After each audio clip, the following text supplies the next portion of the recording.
ഒരിക്കൽ ഒരു ചെറിയ ഗ്രാമത്തിൽ ആദം എന്നൊരു ദയയുള്ള ബാലൻ ജീവിച്ചിരുന്നു. മൃഗങ്ങളെയും പ്രകൃതിയെയും സ്നേഹിച്ചിരുന്ന അവൻ മറ്റുള്ളവരെ സഹായിക്കാൻ എപ്പോഴും തയ്യാറായിരുന്നു. ഒരു ദിവസം കാട്ടിലൂടെ നടക്കുമ്പോൾ ഒരു വൃക്ഷത്തിന് കീഴിലിരിക്കുന്ന ഒരു പ്രായമായ സ്ത്രീയെ അവൻ കണ്ടു. അമ്മുമ്മേ, അമ്മുമ്മ എന്താ ഇവിടെ ഇരിക്കുന്നത്? അമ്മുമ്മയ്ക്ക് സുഖം തന്നെയല്ലേ? എന്തു പറ്റി അമ്മുമ്മ ഇവിടെ ഇരിക്കാൻ കാരണം?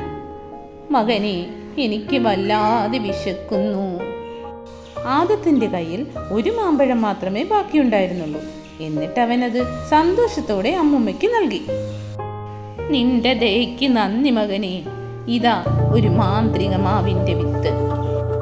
ആ വിത്ത് കൊണ്ടുവന്ന ആദം അവന്റെ വീടിനടുത്തുള്ള പറമ്പിൽ കുഴിച്ചിട്ടു. അടുത്ത ദിവസം രാവിലെ ആദം കണ്ട കാഴ്ച അവനെ അത്ഭുതപ്പെടുത്തി. ആദം ഒരു മാമ്പഴം മറ്റുള്ളവർക്ക് കൊടുക്കുമ്പോഴെല്ലാം അതിന്റെ സ്ഥാനത്ത് പുതിയ മാമ്പഴങ്ങൾ വളർന്നു വന്നുകൊണ്ടേയിരുന്നു. പക്ഷേ ഒരു രാത്രി ദ്രോഹിയായ ഒരു മനുഷ്യൻ മാമ്പഴങ്ങൾ മോഷ്ടിച്ചു. എന്നാൽ ആ ദുഷ്ടൻ വീട്ടിലെത്തിയപ്പോൾ മാമ്പഴമെല്ലാം കല്ലായി മാറിയിരുന്നു. എന്നോട് ക്ഷമിക്കൂ ആദം, ഞാൻ തെറ്റ് ചെയ്തു. ഞാൻ നിങ്ങളോട് ക്ഷമിക്കുന്നു. അങ്ങനെ ആദവും മാന്ത്രികമാവും ഗ്രാമത്തിന് സന്തോഷവും സമൃദ്ധിയും നൽകി. അവരെല്ലാവരും സന്തോഷത്തോടെ ജീവിച്ചു. ഈ കഥയുടെ ഗുണപാഠം എന്തെന്നറിയോ? ദയയും പങ്കുവെക്കലും ലോകത്തെ കൂടുതൽ സന്തോഷകരമാക്കുന്നു.